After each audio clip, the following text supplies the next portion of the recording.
পিনাকি ভট্টাচার্য সহ জনতার কঠিন চাপে বিএনপি ক্ষমা চেয়ে পিছু হটতে বাধ্য হয়েছে।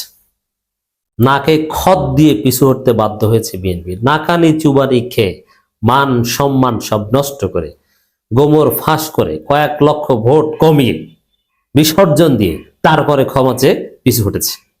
কিন্তু ঘটনা এর মধ্যে যা ঘটে গেছে, বিএনপি আমি বলেছি বিরাট ফাঁদে পড়েছে। আপনারা জানেন, বিষয় হচ্ছে বিএনপির স্থায়ী কমিটি বলতে কিছু নাই, ওটা একটা শো। বিএনপির স্থায়ী কমিটি ডিজিএফআই এবং ভারত থেকে ডিজিএফআই কে যা বলে, ডিজিএফআই বিএনপি কে যা বলে, ওইটি স্থায়ী কমিটি, ওইটি স্থায়ী কমিটির প্রেস রিলিজ, ওইটি সিদ্ধান্ত। এটা যখন ফাঁস হয়েছে, কিভাবে ফাঁস হয়েছে আপনারা জানেন, যারা জানেন না তাদের অবগতির জন্য জানাচ্ছি। গত রাতে বিএনপির স্থায়ী কমিটি একটা মিটিং করেছে। মিটিং করার পর তার কি কি সিদ্ধান্ত নিয়েছে সেটা প্রেস রিলিজ দিয়ে জানিয়েছে। সে প্রেস রিলিজে ছাত্রলীগের সাবেক সেক্রেটারি এস এম জাকিরের একটা পোস্ট কপি করে দিয়ে দিয়েছে। জাকির যেসব জায়গায় বানানে ভুল লিখেছে, ওইসব জায়গায় ভুল লিখেছে। এটা দুইটা হাত ধরে। প্রথমে এস এম জাকির একটা কপি করেছে জুলকারনাইন সাহেরটা আবার করেছে বিএনপি। কিন্তু সবকিছুর গোড়াঘাট ভারত থেকে ডিজিএফআই। মানে বিষয়টা কি, প্রথমে ভারত থেকে, আর ভারত মানে আওয়ামী লীগ, এস এম জাকির ভারতে আছে, ভারত থেকে ডিজিএফআই থেকে জুলকারনাইন সাহেব, সেখান থেকে বিএনপি। এই কপি অথবা বিএনপির স্থায়ী কমিটি যে আসলে ভারত এবং ডিজিএফআই সাউথ ব্লক, এটা ফাঁস হয়ে যাওয়ার পর ওই বানান ভুল ডুল এগুলো নিয়ে যখন লেজে গোবরের অবস্থা, পিনাকি ভট্টাচার্য সর্বপ্রথম এটা সামনে এনেছেন। এই যেমন আমি পিনাকির নাম বলছি, এখানে একটা কথা বলে নেই, অনেকে সুশীল সাজতে এসেছেন, পিনাকি ইলিয়াসকে বয়কট, পিনাকি এটা করতে, সেই উস্কানি দিচ্ছে না। পিনাকি সঠিক লাইনে আছে, ইলিয়াসও সঠিক লাইনে আছে। পিনাকি ইলিয়াস কি ভুল করেছে? কোনো ভুল করে নাই, কোনো অযৌক্তিক উস্কানি দেয়নি। প্রথম আলো ডেইলি স্টারে হামলার বিরুদ্ধে বলেছে পিনাকি এবং ইলিয়াস। তবে প্রথম আলো এবং ডেইলি স্টারের বিরোধিতাও তারা বহাল রেখেছে, কিন্তু হামলা আগুন দেওয়ার পক্ষে তারা ছিল না। নিবৃত্ত থাকতে জনগণকে শান্ত করেছে। ধানমন্ডি 32 ভাঙার পক্ষে ছিল, এটা এদেশের সবাই। পিনাকিরা এবং ইলিয়াসরা না থাকলে এতদিনে বিপ্লব জয় বাংলা হয়ে যেত। এই বিপ্লব যতটুকু ধরে রেখেছে এই পিনাকি ইলিয়াসদের তৎপরতার কারণে এখনো কন্টেইন আছে। অতএব সুশীলগিরি দেখাতে আসবেন না। পিনাকি ভট্টাচার্য সোচ্চার ছিল বিএনপির এই, বা পিনাকির পোস্টের মাধ্যমেই এই বিএনপির নাটক ফাঁস হয়েছে যে আসলে বিএনপি কিভাবে কি করেছে, কোথা থেকে কি করেছে, বিএনপির স্থায়ী কমিটি যে আসলে ডিজিএফআই। এরপরে এখন বিএনপি কি করবে? এখন ক্ষমা চেয়ে পিছু হটতে হবে, নইলে তো মান সম্মান থাকে না, ভোট টোট যা আছে তাও গেছে, জামানা তো রক্ষা হবে না। এখন কি করেছে দেখেন, একটু স্মরণ করিয়ে দিই। বিএনপি এই ডিজিএফআই যে পোস্ট বা রয়ের যে পোস্ট কপি করেছিল বিএনপির স্থায়ী কমিটি, সেখানে তারা নিউজ এইজ মানে নিউ এজ কে ভুলে নিউজ এজ লিখেছে, ওই ভুল বানান দিয়ে দিয়েছে। ইন্দিরা গান্ধী কালচারাল সেন্টার, এটাকে ভুলে তারা কালচারাল না লিখে কালচালাল এরকম ভুল লিখেছে, ওইটাও কপি করে দিয়েছে। আবার আওয়ামী লীগ যেমন সাবেক মন্ত্রী প্রয়াত এভাবে সম্মান করে আওয়ামী লীগ নেতাদের নাম লিখে ওইভাবে লেখা হয়েছে। শুধু কি এইটা, ডিজিএফআই ছাত্রলীগ তো গুজববাজ, বিএনপি গুজববাজ, ওরা যে গুজব ছড়িয়েছে ওই গুজবও স্থায়ী কমিটি কপি করে দিয়েছে। তো বিএনপির স্থায়ী কমিটি গুজববাজ, রিউমার স্ক্যানার এটা ধরে ফেলেছে। মজা, এটা দেখাই। রাজশাহীতে বিএনপির ওই স্থায়ী কমিটির যে প্রেস রিলিজ, মানে এবং ডিজিএফআই যে প্রেস রিলিজ, ওইটি স্থায়ী কমিটি, সেখানে একটা পয়েন্টে দাবি করা হয়েছিল যে রাজশাহীতে ডেইলি স্টার ও প্রথম আলোর অফিসে আক্রান্ত হয়েছে।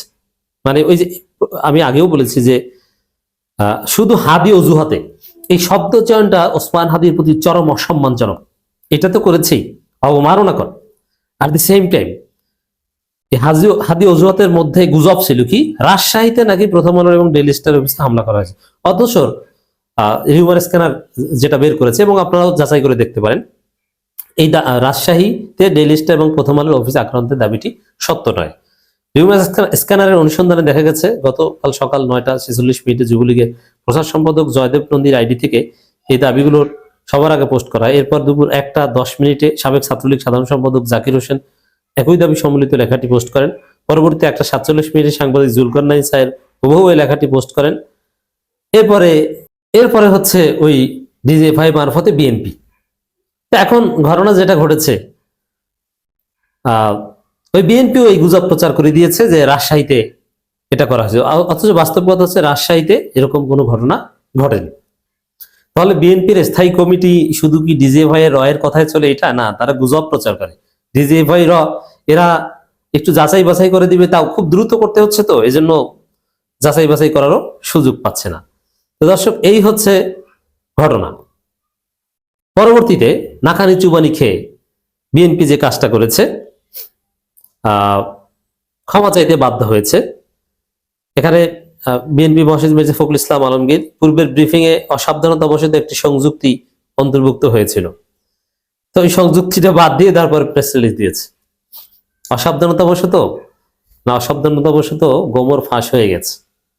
ভাবছিলেন যে মানুষ বুঝবে না, পিনাকিরা না থাকলে তো হয়তো বা কারো চোখেই বাঁধত না। আর আপনি পিনাকিকে গালি দেন, পিনাকি না ধরলে এটা কারো চোখে বাঁধত কিনা সন্দেহ, হোয়াট এভার। এখন অসাবধানতাবশত, মানে এটি হচ্ছে ক্ষমা চাওয়া, ক্ষমা চেয়ে পিছু হটেছেন। বিএনপি কি শুধু এখানে সীমাবদ্ধ? না, আরো কি ঘটেছে দেখেন। হাদির ওই প্রেস রিলিজে, এমনকি সংশোধিত প্রেস রিলিজেও যেটা আছে, হাদির মৃত্যু ঘিরে নৈরাজ্য, নির্বাচন অনিশ্চিত করা ষড়যন্ত্র। এর মানে এখানে কার্যত বিএনপি হাদিকে দায় দিচ্ছে, হাদি তুই কেন মরলি,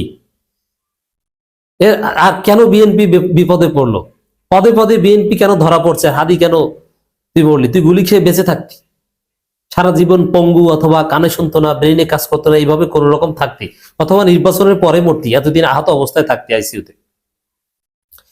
দর্শক, এই যে কথা, হাদির মৃত্যুর ঘিরে নৈরাজ্য, নির্বাচন নৈরাজ্য অনেক, মানে হাদির মৃত্যু নিয়ে কথা নাই, কিন্তু হাদির মৃত্যুর পর যে প্রথম আলো ডেইলি স্টার কার্যালয়ে আগুন, ওইটাই বিএনপির বুক জ্বলে যাচ্ছে, একদম জ্বলে পুড়ে মরছে কষ্টে। এই হচ্ছে বিএনপির চরিত্র। আর আগেও তো বলেছিলাম যে হাদি অজুহাতে তারপরে গুজবগুলো প্রচার করা ডিজিএফআই থেকে, হাদি অজুহাতে এই শব্দটা চরম অবমাননা করে। বিএনপি পদে পদে ওসমান হাদির বিরুদ্ধে মৃত্যুর পর তার সাথে নোংরামি করছে।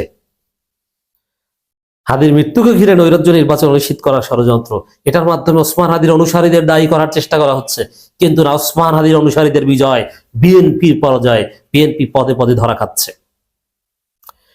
ইনকিলাব মঞ্চের আহ্বায়ক শরীফ ওসমান হাদির মৃত্যুকে কেন্দ্র করে দেশ জুড়ে সহিংসতা, ভাঙচুর, অগ্নিসংযোগের ঘটনায় গভীর উদ্বেগ প্রকাশ করেছে বিএনপি। মানে তাদের সমস্ত উদ্বেগ, চিন্তা ভাবনা, বক্তব্য হচ্ছে ওই প্রথম আলো ডেইলি স্টারের এবং ইন্দিরা গান্ধী কালচারাল সেন্টার উদিচি, সেখানে ইট কেন পড়লো, কাগজ কেন পড়লো, সেখানে টেবিলের কেন দাগ লাগলো, এটা নিয়েই তাদের যত ক্ষোভ। এখানে পরিকল্পিতভাবে দেশকে নৈরাজ্যের পথে ঠেলে দিতে চায়।